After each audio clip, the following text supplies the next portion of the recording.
Well, welcome everyone to the first of Bethel's JETI talks, Jewish Education, Theology, and Information.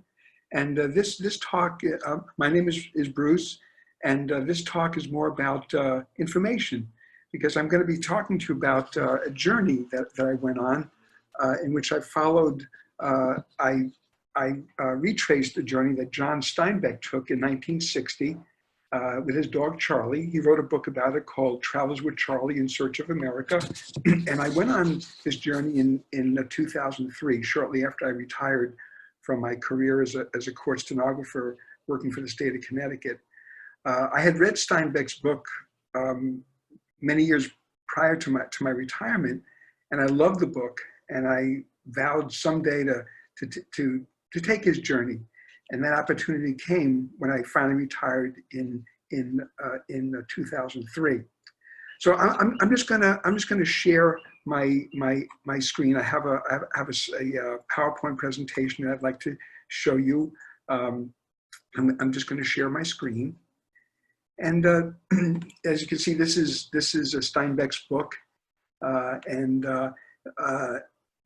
by the way, you can minimize the pictures that you see in the upper right-hand corner of your screen by hitting this kind of a little minus sign there. You hit that little minus sign, it'll minimize all those pictures, and you'll just have a box that says "Talking Bruce Levine." So, so if you want to do that to better see the pictures in a better way. So. So this is Steinbeck's book, and let me go to the next slide. Take away his book for a moment, and oh, let's see here. You can see this slide is a map that I got at the National Steinbeck Center in Salinas, California. John Steinbeck was born in Salinas, and they built a beautiful museum in his honor there in Salinas, and I visited there during my journey. And I got this map while I was there, and you can see it's really a rough map of Steinbeck's journey around the country. And the next map is let me go back for a second.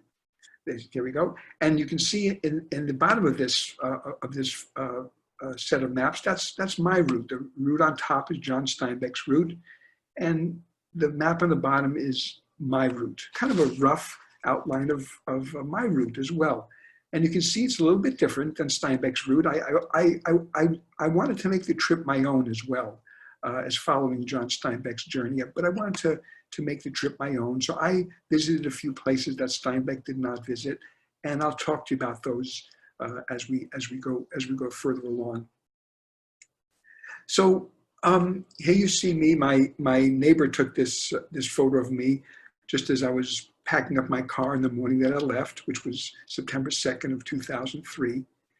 And before I left on my journey, though, I got in touch with the Willimantic Chronicle, my local newspaper. I lived in Columbia, Connecticut at the time, and the Willimantic Chronicle was my local newspaper. Got in touch with them, told them I was going on this journey, and I was going to keep a journal. And I asked them if they'd like me to send them a copy of my journal every 10 days or so as I traveled, and perhaps publish it in the paper if they liked it. And long story short, they actually did publish my journal in the Willimantic Chronicle. And they asked me to type up a little introduction to my trip for the readers of the journal, so they would understand when they saw my writing, what my trip was about. So I wrote a little introduction. I'd like to read it to you.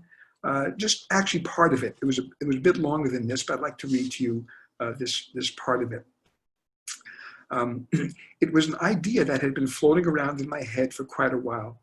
I had read John Steinbeck's Travels with Charley years ago, and was intrigued by the thought of traveling around the country in a pickup truck camper, as Steinbeck had done with his, quote, old French gentleman poodle known as Charley, close quote. That was Steinbeck's quote. But the daily activities of living life dulled my sense of wonder at Steinbeck's journey until the thought of taking such a trek faded into the recesses of my mind. The idea resurfaced as I was nearing the May 1st, 2003 retirement date for my job of 34 years with the Connecticut Judicial Department. Now that I'm retired, It's my intention to retrace Steinbeck's tour around the United States, and I'll be departing after Labor Day, just as he had done. Despite scant reference in his book as to how we got from place to place, it is my plan to follow Steinbeck's route as best I can. Not having a pickup truck camper, I'll be traveling by car, my 1999 Toyota Corolla with 111,000 miles on it. When John Steinbeck's friends learned of his plans to go on this adventure, they called the enterprise quixotic. In an effort to make light of their metaphor, Steinbeck named his vehicle Rocinante, the name that Don Quixote gave to his slow and faithful horse. I will name my car Dapple, the name Sancho Panza, Don Quixote's faithful squire, gave to his donkey. It will be a long, arduous journey, and I know I will miss my family and friends and the comforts of home. But I expect along the way to meet many people, to see incredible and beautiful sights, enough to lessen the loneliness I will most likely feel as I leave home and hearth behind. As they left on their journey to right all wrongs, Don Quixote said to Sancho Panza, "Adventure, Sancho, adventure." Adventure indeed. So that was the introduction I wrote to the readers of the Willimantic Chronicle. And this next photo you'll see is a picture my neighbor took of me as I departed in my car. You can see it was raining that morning, and she said that was a good omen that it was raining. So I departed from Columbia, Connecticut. Now, John Steinbeck actually departed from his home on Long Island. He took the Orient Point Ferry to New London, and he departed on his journey north in New London, but I departed in Columbia, Connecticut.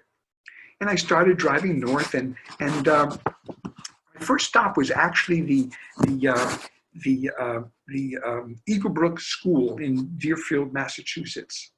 Steinbeck's son was going to Eagle Brook at that time, and Steinbeck stopped to see him on his journey north. And I wanted to visit the school as well. So I stopped and I went into the office, and I was hoping to see young Mr. Steinbeck's photo in his yearbook. He graduated in 1962. And I wanted to see his photo, but they had all the yearbooks on a shelf behind the clerk, and one was missing, the year 1962. That yearbook was not there, so I didn't get to see Mr. Steinbeck, young Mr. Steinbeck's photo. But I did see in 1961 he was part of the soccer team at Deerfield Academy. I'm sorry, at Eagle Brook School, and I did see his photo in that particular yearbook. So from Eagle Brook School, I continued my way north, and this was a church I passed by in Cornish, New Hampshire, the Trinity Church. It's just a pretty sight. I just took a picture of it. It was just a pretty church that I liked. Took that picture. Continuing north, I passed by a sign to the Augustus St. Gaudens home. Now, this is actually the only national park in New Hampshire. So I thought it'd be kind of interesting to stop and take a look at this beautiful home and the grounds. It was quite a large property. There's actually a 9-hole golf course on the property. It's quite large. Augustus St. Gaudens was a famous sculptor in the late 1800s into the early 1900s, and he built this home in Cornish, New Hampshire. Came here during the summer to spend time here. And so on the grounds, just one of his, a copy of one of his sculptures that I took a photo of.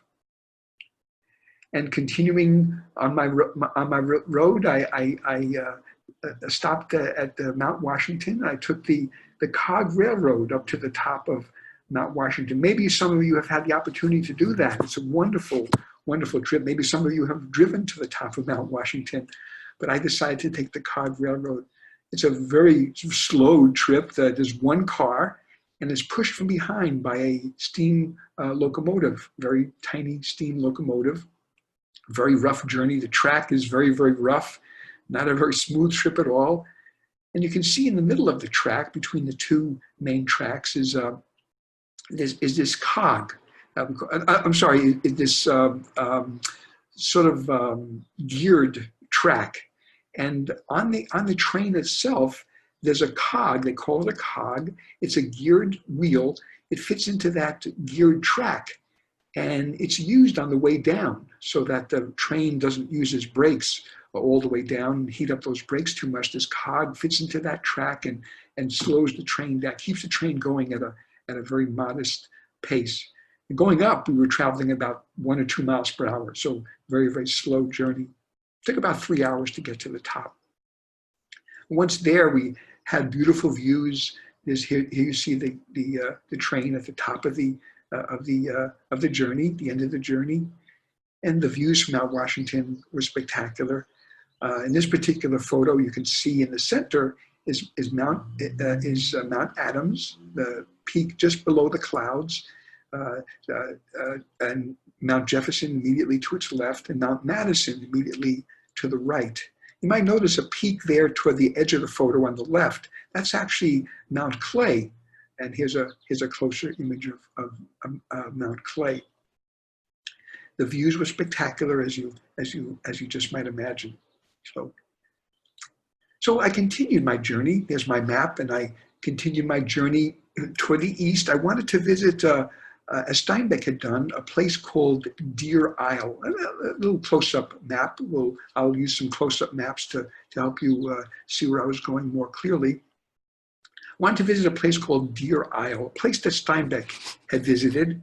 And Steinbeck was uncharacteristically at a loss to describe Deer Isle. He wrote in his book, Travel with Charley, quote, "One doesn't have to be sensitive to feel the strangeness of Deer Isle. And if people who have been going there for many years cannot describe it, what can I do after 2 days?" So Steinbeck was uncharacteristically at a loss to describe it. But what he did describe was the quality of the light. He said, quote, "Everything stood out separate from everything else. A rock, a rounded lump of sea-polished driftwood on a beach, a roofline. Each pine tree was itself and separate, even if it was part of a forest." And that's what I wanted to see. That's why one of the reasons I went to Deer Isle, I wanted to see that quality of the light that Steinbeck had seen. To get to Deer Isle, I had to cross over this bridge, the Deer Isle Bridge. And Steinbeck wrote it was high arched as a rainbow. And indeed, it really is a very high, it doesn't look like that in this photo, but it really is a very high arched bridge. And I got to Deer Isle. I spent a couple of days there. And all during that time, it was foggy. So I did not get to see the light that Steinbeck had seen. But I did go down to the fisherman's dock, and I spoke to a fisherman there. He was repairing some nets on a large fishing vessel he was a crewmate of, and I spoke to him about what he was fishing for. He said he was fishing for herring, and that's bait that the lobstermen use. So they caught the bait, and that the lobstermen used to catch lobster. So I spoke to him for a while. He told me he was from Lubec, a town in the easternmost part of Maine, southeastern part of Maine. He told me it's a beautiful place. And so I decided, after my couple of days of being in Deer Isle, not seeing the light that Steinbeck had seen, I continued my journey toward the east, toward Lubec. And you might see, let me try to get my cursor up. Yeah, maybe you can see my cursor here. Lubec is here in the eastern part of Maine, and just off the coast of Lubec is Campobello, the place where President Roosevelt built a summer cottage. Here you see a picture. I crossed the bridge into Brunswick, Canada, and visited the FDR cottage at Campobello Island. And this is a picture of it in close up. It's a beautiful cottage. It looks like a mansion to me, but they call it a cottage. And you can see the view out the back towards Maine, looking across the water, back towards Maine, the coast of Maine. And the dining room inside the FDR cottage. Herring Cove, a place that Mrs. Roosevelt often brought the children to swim. The water's freezing there, and President Roosevelt is thought to have contracted polio while swimming in the cove's water, icy water. I did get a chance to touch the water. Remember, this is September. This is September, and you think that in September, the water would be at its warmest. It is. Water usually in September is at its warmest here in Connecticut. So I felt the water. It was freezing cold. So I don't know how the kids swam there, but they did. And continuing on my journey, some of the scenery as I started heading towards the north in Maine, some of the scenery that I passed by. And as Steinbeck had done, he went to the top of Maine to a little town called Fort Kent, Maine. It's at the topmost part of Maine. And Steinbeck went there, so I wanted to as well. And there is a fort in Fort Kent. It's a little town, very tiny town, but there is actually a fort there in Fort Kent, Maine, and this is a photo of it. And as I started heading toward the south now on my journey, I passed by a view of Mount Katahdin there in the distance, the tallest peak you see there in the distance in Baxter State Park. It's the point where the Appalachian Trail begins or perhaps ends, depending on your point of departure. But this is a pretty view of that mountain, Mount Katahdin. And continuing south, I went to Bangor, and then I started heading toward the west, back through New Hampshire into Vermont.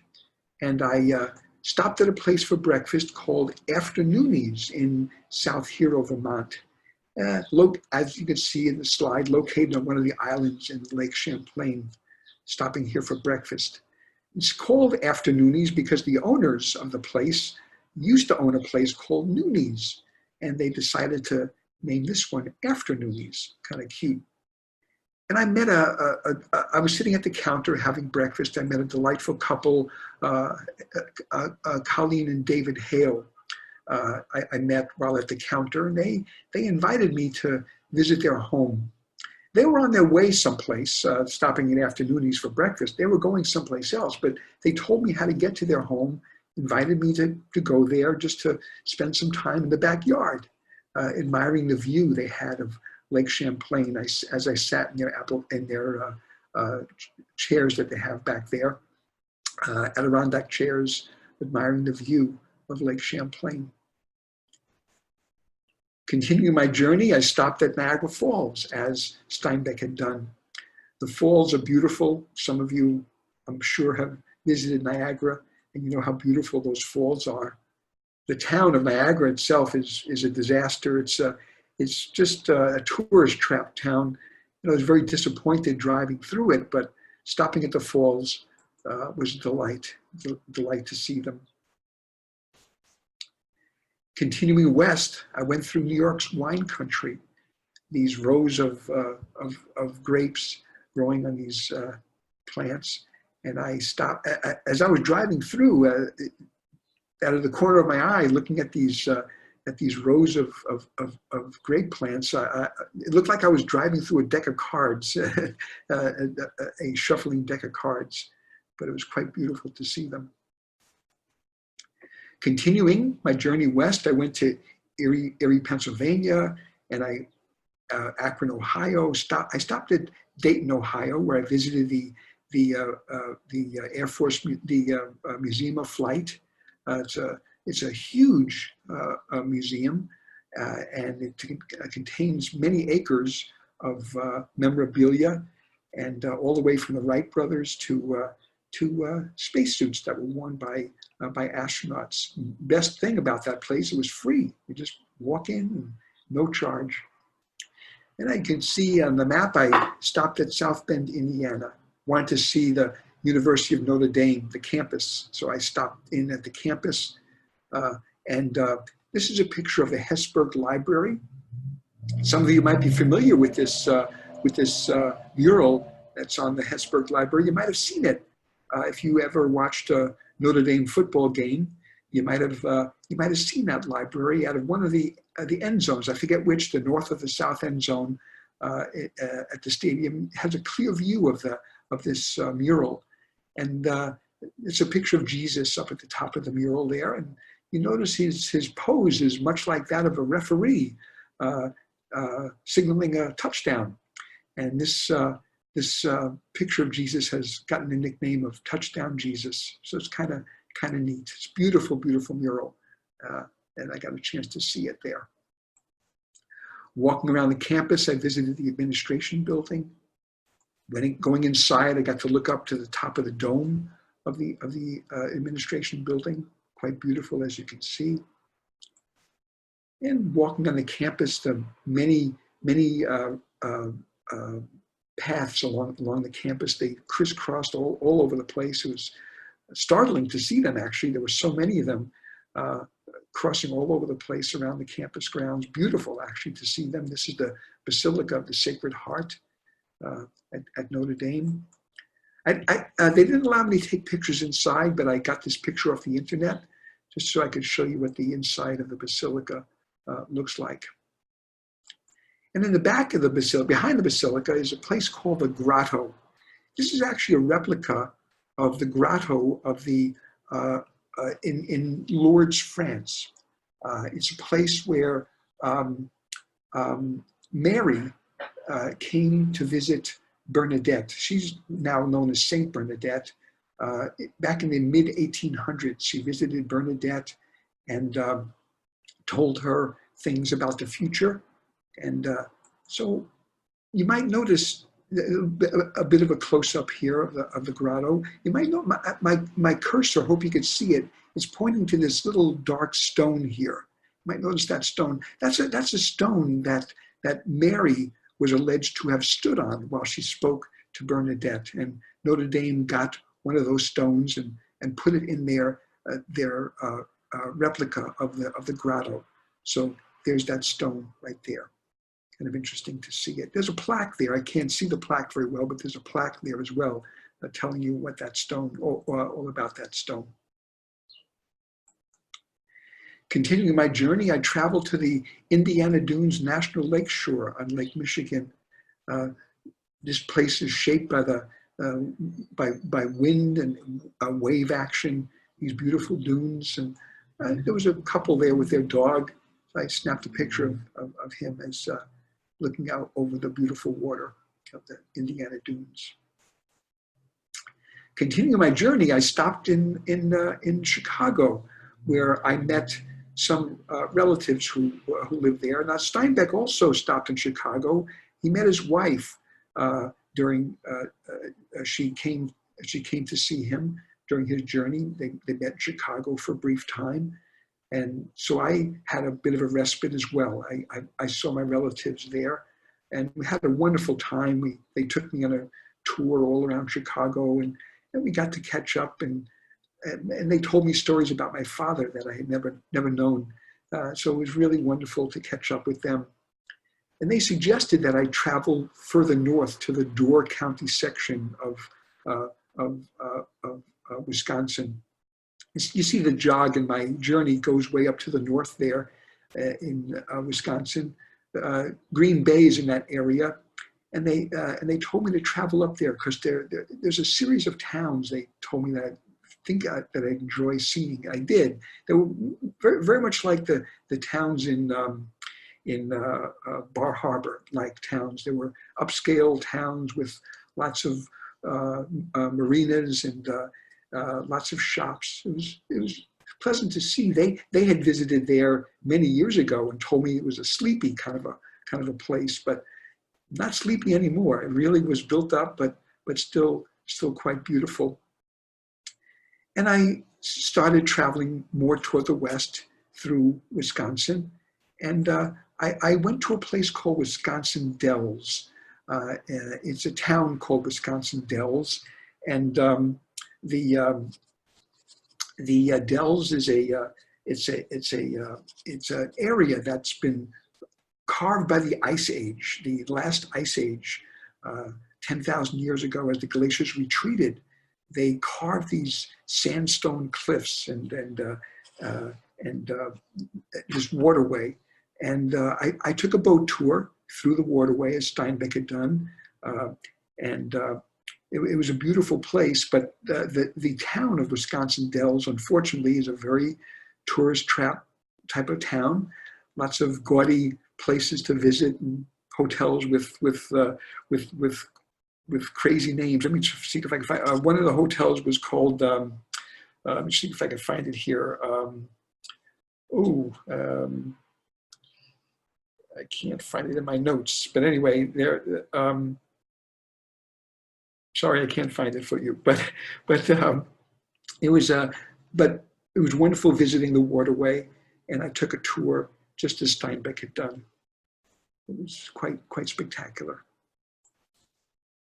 And I continued my journey west and arriving at the Mississippi River and crossing the river into the town of Minneapolis-St. Paul.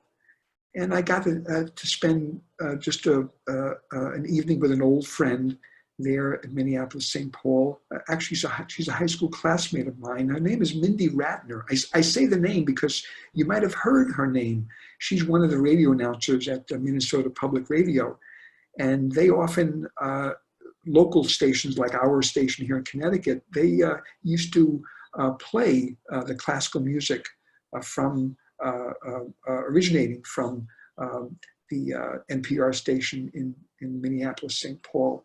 And you might have heard Mindy's voice, maybe even her name. So I just mentioned that. I spent an evening, we had dinner together. It was really very nice to see her. And I continued my journey west to Fargo, North Dakota. I'd like to read to you my journal entry for Fargo. Steinbeck visited here as well, and I'd like to read you what I wrote about Fargo. Friday, September 26th of 2003. I decided to spend the day in Fargo to rest and relax.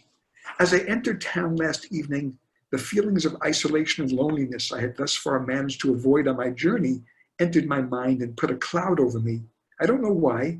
Maybe it was because I knew it would be a while before I saw family or friend again on my journey. Maybe it was because I knew there are yet many more miles to travel. Or maybe it was just because I was tired and simply needed the day off. It is also, as John Steinbeck noted in Travels with Charley, the place that, quote, if you will take a map of the United States and fold it in the middle, eastern edge against western, and crease it sharply, right in the crease will be Fargo, close quote. For that reason, too, it was a good place to take a break. Now, Steinbeck was disappointed with the appearance of Fargo. In his mind's eye, he had pictured it as, quote, brother to the fabulous places of the earth, kin to those magically remote spots mentioned by Herodotus and Marco Polo and Mandeville, close quote. When he arrived and passed through, he learned that it was nothing like what he had imagined, but instead was, quote, as traffic troubled, as clustered and milling with activity as any other up-and-coming town of 46,000 souls, close quote. Now today, according to a map given to me by the hotel clerk, the population of Fargo is about 90,000. Its range of business locations is probably more widespread than when Steinbeck traveled through in 1960. If I had traveled through Fargo then and compared it to what it is like today, my guess is that the feel of the place would be the same. I don't think its character has changed very much at all. Now, Fargo was not as much a disappointment for me as it was for Steinbeck, mostly because it hadn't risen in my mind's eye to the mythological proportions it had in his. But Steinbeck's disappointment was short-lived. After driving through Fargo, he stopped in Mapleton, pulled into a little copse of trees near the Maple River, and, quote, paused to lick my mythological wounds. And I found with joy that the fact of Fargo had in no way disturbed my mind's picture of it. I could still think of Fargo as I always had, blizzard-riven, heat-blasted, dust-rattled. I am happy to report that in the war between reality and romance, reality is not the stronger, close quote. And I'll remember Fargo that way too.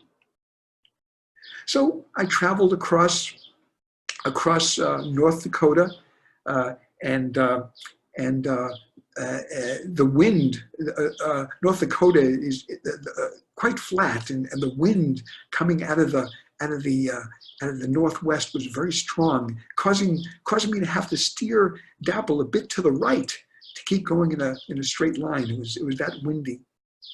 And past Bismarck, I came upon an exit. I was on Route 94. Came upon an exit with no number, but the exit said the Enchanted Highway. I had to stop. I had to get off and visit this place. And so I did. Let me read to you what I wrote about the Enchanted Highway. Saturday, September 27 of 2003. I saw an exit sign for the Enchanted Highway. The sign drew me as a magnet draws iron off Route 94 to investigate. The Enchanted Highway has no exit number designation, at least none that I could see, and runs south past LaFour to Regent. Enchanted is a good word to describe this magical road. At the end of the ramp, at the end of the exit ramp and off to the right was a huge scrap metal sculpture called Geese in Flight, which depicts 10 or so geese flying on their way to somewhere. The sculpture is 110 feet tall by 154 feet wide, weighs 78 tons or so, and has won the title of the largest scrap metal sculpture in the world in the Guinness World Book of Records. Now, the largest goose in the sculpture is 20 feet long and has a wingspan of 32 feet. Local artist Gary Greff sculpted it, beginning the piece in 1998 and completing it in 2002. The highway itself wanders past one gorgeous vista after another, rolling hills and brown grasslands, grazing horses, buffaloes, intensely blue lakes and rivers, distant buttes, all on the canvas of a blue sky sprinkled with puffy white clouds.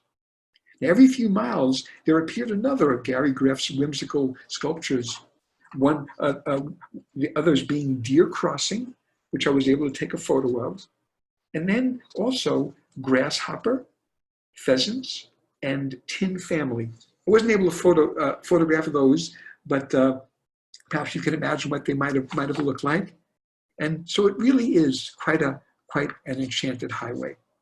I'm glad I took that exit to stop there. Continuing west, I went to the Theodore Roosevelt National Park. You see this jog, let me get my cursor back, see this jog to the north here. The Theodore Roosevelt National Park is at the top of this jog in the town of Medora, North Dakota. And Steinbeck had stopped there, so naturally I wanted to do the same. And took some photos as I drove through the park. You could see they're called the Badlands of the Theodore Roosevelt National Park. Truly moonlike scenes.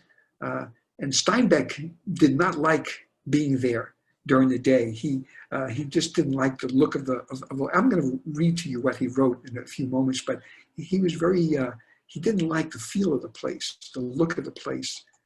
I thought it was beautiful and drove through it. And of course the buffalo there.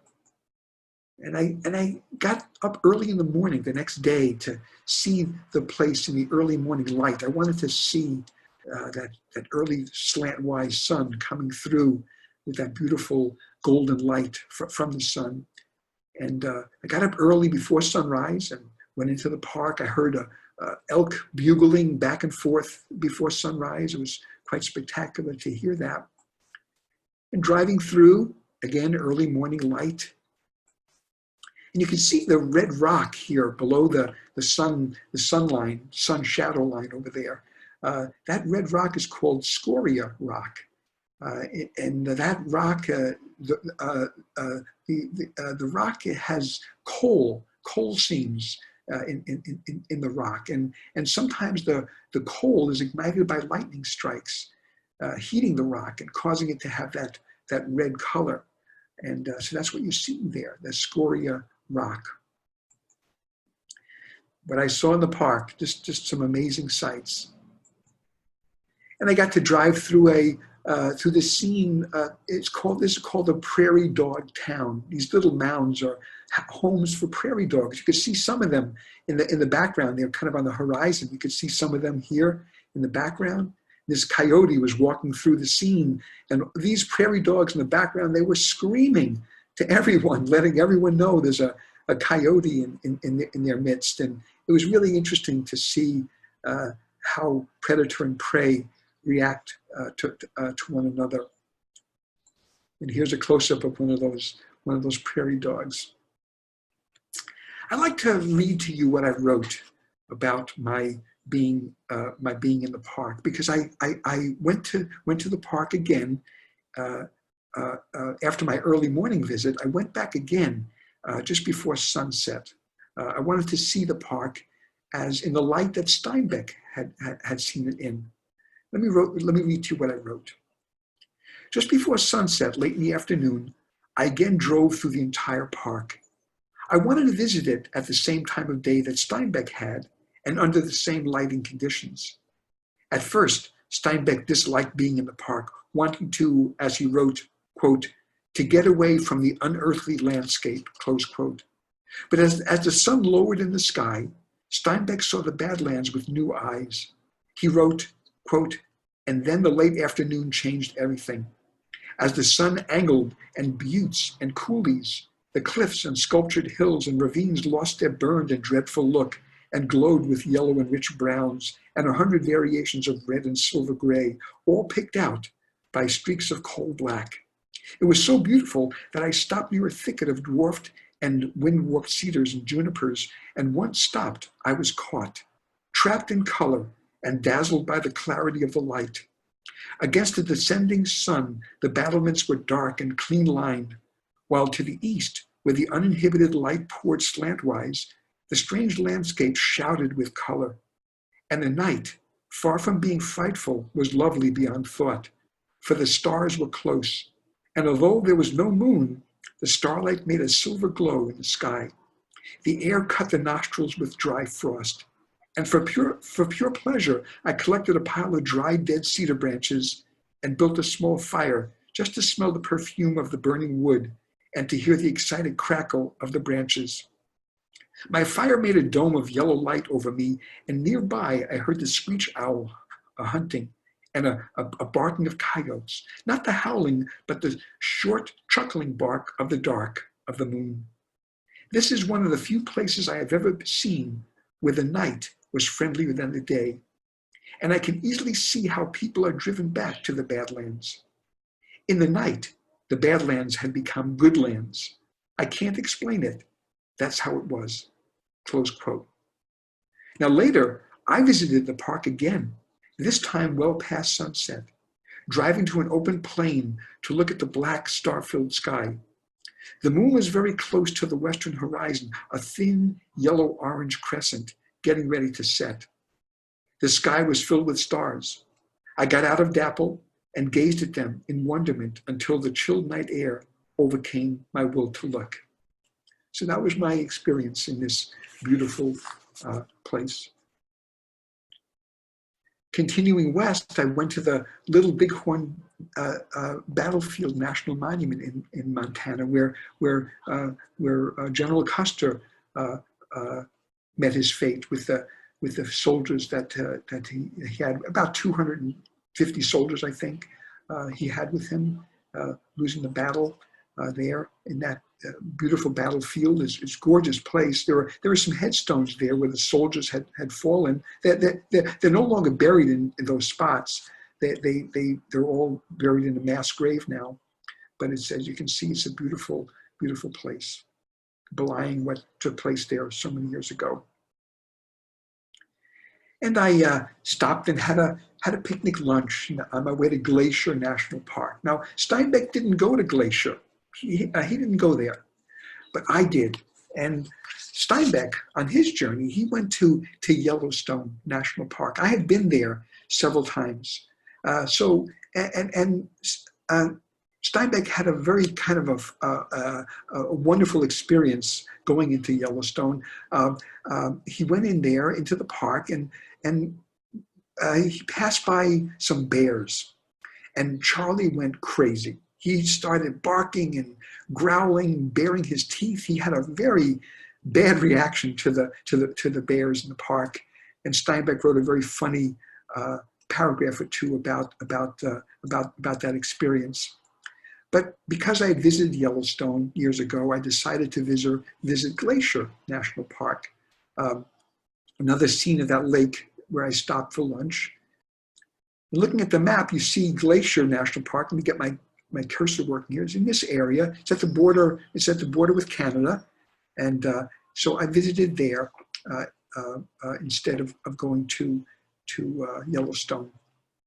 I took some photos in Glacier National Park. You can see that it looks like haze in the valley. It's actually smoke. There were some fire sets during the summer, and there was still kind of smoldering. One was set by lightning, another by a careless camper, and they're actually still smoldering at this time, causing that smoky haze to fill the valley. I was well above the haze at this point in my drive on the going to the Sun Highway in Glacier National Park. You can see more of the haze here. You might notice here, if I get my cursor working, there's a glacier up over here, one over here, and one over here as well. And today, it's my guess that these glaciers are no longer there. You can see they're just remnants of what used to be there. But my guess is today that they're no longer there because of the global warming that we're experiencing right now. Continuing my drive, I drove on Montana Route 28, running through the Flathead Indian Reservation. This road was amazing, miles and miles and miles of straight shot, but it was wonderful to drive in this road. Continuing my journey west, I finally arrived in Seattle, a place I had visited a number of times before. Steinbeck went to Seattle as well. I'd like to read you what I wrote about Seattle on Monday, October 6th of 2003. I left Seattle much too quickly. I'm not at all fond of the crowded nature of cities, but Seattle is one of the major cities in the United States that I think I could live in. I love its waterfront and Pike Street Market area, alive with activity, its steep hills, its museums and concert halls, its compact and easy to get around in downtown, its restaurants and shops, its architecture, its quaint neighborhoods. In short, it's a fantastic city. Over the course of the last year, I've had the opportunity to visit Seattle on several occasions, appreciating it more and more with each stopover. I should have lingered, seen even more of it, but I was anxious to continue my journey, so I left unforgettable Seattle this morning. Now, John Steinbeck visited Seattle in his journey in 1960 and didn't particularly like what he saw. He came calling upon Seattle with memories and impressions from an earlier time in his life.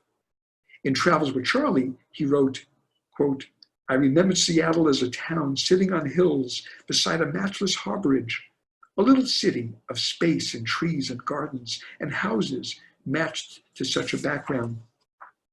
In Steinbeck's eyes, the Seattle that he once knew had changed to such an extent that it had been transformed. Quote, "The highways, 8 lanes wide, cut like glaciers through the uneasy land. This Seattle had no relation to the one I remembered. The traffic rushed with murderous intensity. On the outskirts of this place I once knew well, I could not find my way.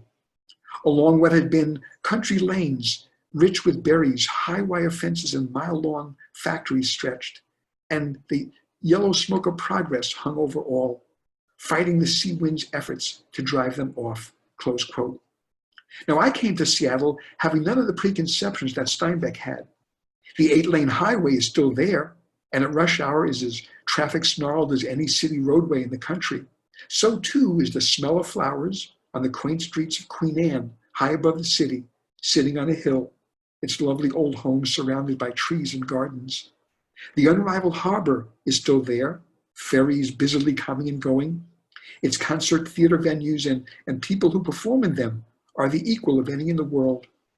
The skyline of the city, with Mount Rainier visible in the background, is gorgeous.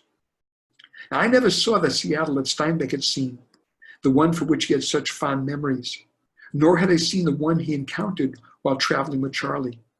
That Seattle really can't be compared to the Seattle of my visit in October of 2003. Steinbeck's 1960 Seattle was going through enormous growing pains. It continues to grow today, certainly, and growth brings with it new challenges. But the Seattle of 2003 is a mixture of, is a mature, vibrant, confident city. I think had Steinbeck seen and experienced the Seattle that I had come to know, he might well have changed his mind about it. So that was my experience in Seattle. And at this point, I continued driving south. And I went to Mount Rainier, which you can see from Seattle. You could see this mountain off in the distance from Seattle. It makes its own weather, as you can see at the top. It's a beautiful mountain when you can see the top, and it's beautiful just to see the glaciers on the side of the mountain, as you can see here. People like to come and paint the beautiful scenery, as this woman is doing here. And I continued driving south, and I went to Mount St. Helens National Volcanic Monument. Steinbeck didn't visit here. As you may know, the mountain exploded on May 18th of 1980, really destroying the north side of the mountain and any vegetation that was there. And again, this is 2003, so 23 years later, you can still see what it looks like. There is some vegetation growing, and scientists are leaving this place as kind of a laboratory. They've replanted millions of trees in the area, the trees that were lost, but around the mountain, they're keeping it as a laboratory. They're watching to see how things come back, and indeed they are coming back. You can see the devastation around the mountain. The mountain is the top of the mountain is hidden by those clouds that you can see there in the upper part of the photo. It's very, very quiet there. You can see here there's kind of a little trickle of water coming down the side of the mountain there, and I was able to hear that trickle of water off in the distance. It's very far away. The top of the mountain is about 5 miles away, but I could hear that whisper of that water trickling down, just like a whisper. That's what it sounded like. Another photo. The valley, mud came down this valley, devastating it during that eruption. This lake, Coldwater Lake, formed as a result of the eruption. There was a small stream there, got backed up by a dam of material and formed this lake. Now this is there. Continuing my way, I came upon the Lewis and Clark's Fort Clatsop. This is a replica of the fort they built. You might recall Lewis and Clark's journey.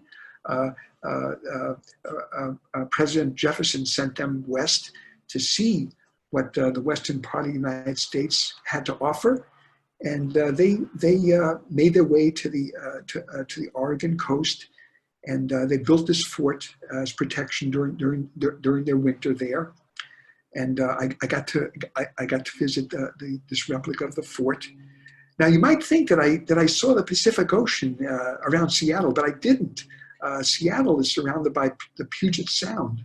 I actually saw the Pacific Ocean for the first time in let me see if I could in Astoria, Oregon. As I crossed the bridge into Astoria, I could see the Pacific to my right, but I hadn't seen it until I reached Astoria, Oregon, and thereafter shortly I came upon Lewis and Clark's Fort Clatsop.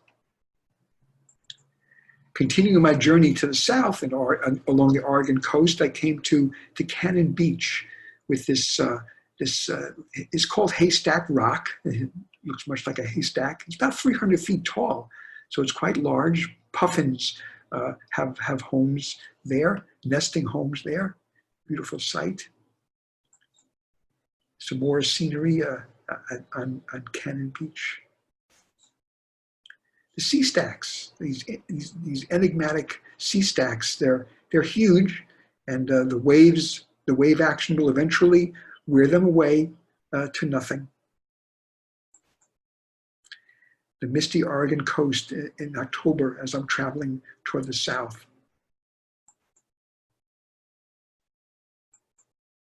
I went to the Oregon Dunes National Recreation Area, an area formed by the same wind and wave action that formed the Indiana Dunes National Lakeshore area. So more of the sea stacks in the Oregon coast. And I came upon the Redwood Forest in Northern California. Just a magical, absolutely magical place. I'd like to read to you what I wrote about my visit to the Redwood Forest, October 12th of 2003. Today I walked among the gentle giants of the Redwood Forests of Northern California, a place John Steinbeck also visited. The well-paved road upon which I drove snaked amid the huge trees, but I wanted to get closer to them, to feel their presence in the isolation and silence of the woodland. To do that, I hiked in among them. You might think it odd that I call them gentle, but I felt their gentleness in that they beckoned me to come into their midst, so to learn about nature and time.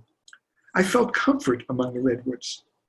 In their way, they spoke to me, telling me they'd been here for a long time, through all the calamities, man-made and natural, and survived, and that they would be here for a long time yet to come. Walking on a spongy carpet of redwood needles, my hike took me past trees more than 300 feet tall, some having trunk diameters of 20 feet across. All the trees I could see were living when the Wright brothers first flew their new lighter-than-air machine in 1903 at Kitty Hawk, North Carolina. Most of them were alive when Columbus discovered the New World in 1492. And a few were flourishing at the time of Jesus' birth more than 2,000 years ago. Their red-brown bark was pitted with cracks and wrinkles, their wisdom-filled face to the world. It was very quiet in the forest.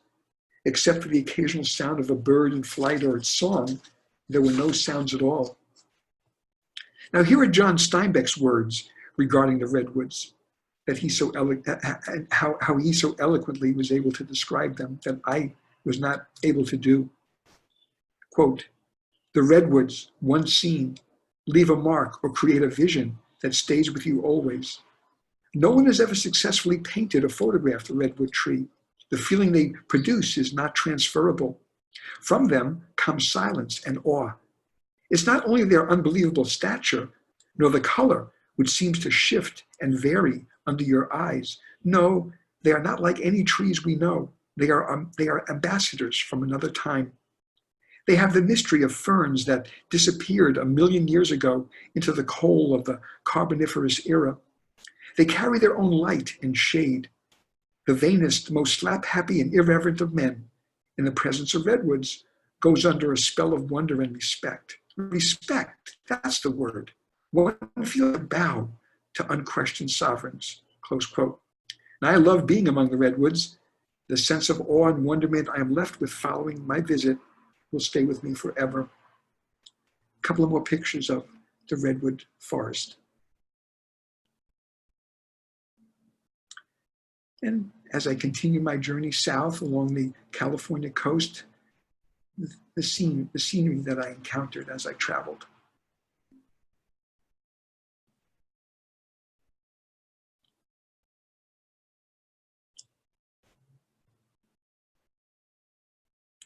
I stopped in Jenner, California, a little cabin. I rented this little cabin on the Russian River in the foreground, the Pacific Ocean in the background there. There's a little cabin. I spent just a wonderful time spending that night there at this little tiny cabin on the river.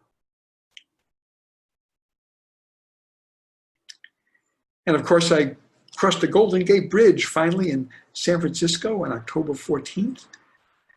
What a feeling to drive across that bridge. It was just really indescribable. I watched as all the the cable ties passed me by, I tried to keep an eye on each one as I drove through them and under the towers of the bridge. I tried to slow down a bit, but traffic kept me going. So, but it was a wonderful thing to drive on that bridge. Marvelous experience. Continuing my journey south, I went to Monterey and Salinas, California. Now, Salinas is John Steinbeck's birthplace, as I mentioned to you earlier in my talk. And in Salinas, they built the National Steinbeck Center to honor John Steinbeck, the man, and his writing, his works. I'm glad I stopped there because it gave me an opportunity to see Rocinante. Here's the actual vehicle that Steinbeck drove around the country with his pickup, with his camper on the back of his pickup truck. That's the vehicle that Steinbeck drove in around the country. And inside the camper part of the vehicle, there is where Steinbeck lived during his travels. Rocinante, and you can see he named the truck after Don Quixote's horse. In that quote there are others who find this trip so quixotic that I am calling it Operation Windmills, and I've named my truck Rocinante. So there you go. Steinbeck's response to the people who were worried about his trip. I love this quote from John Steinbeck. See that yellow coat in that picture, that yellow jacket? That's my jacket. I was sitting there for lunch. I had my lunch in the Steinbeck Center, and I sat right next to that mural. I didn't take really good notice of the mural. I was kind of just sitting there. I noticed some people in the mural that I recognized: Marilyn Monroe and Clark Gable, Jimmy Dean, Henry Fonda, all people some people who appeared in films that were made based on Steinbeck's books. I ate lunch sitting right next to that mural. Now, all during my journey, I felt that Steinbeck had been with me, sort of guiding me along on my journey. I just felt that. And when I took a closer look at the person sitting to my right, I was sitting in that chair. I looked more closely, and I realized that John Steinbeck was sitting right next to me there as I was eating lunch. It was just a wonderful feeling to know I was sitting right. He was sitting right next to me, and right in that mural. Kind of neat. Here's a picture of Steinbeck and Charley. That's what Charley looked like. And from this is a point in my that I'm going to stop right now because I've gone on for about an hour, and I'm going to be continuing my talk next week, next Wednesday. So I want to thank you all. I have a lot more to talk about, and especially this view from Fremont's Peak State Park in Salinas. Steinbeck went here. He looked over this beautiful valley with Monterey out in the distance, and he had a lot to say about this place. And I'll talk about it with you next week. So I'm going to stop sharing my screen right now. If I can do that, yeah, let's go here. Okay. So thank you all for coming, and I will see you all next week.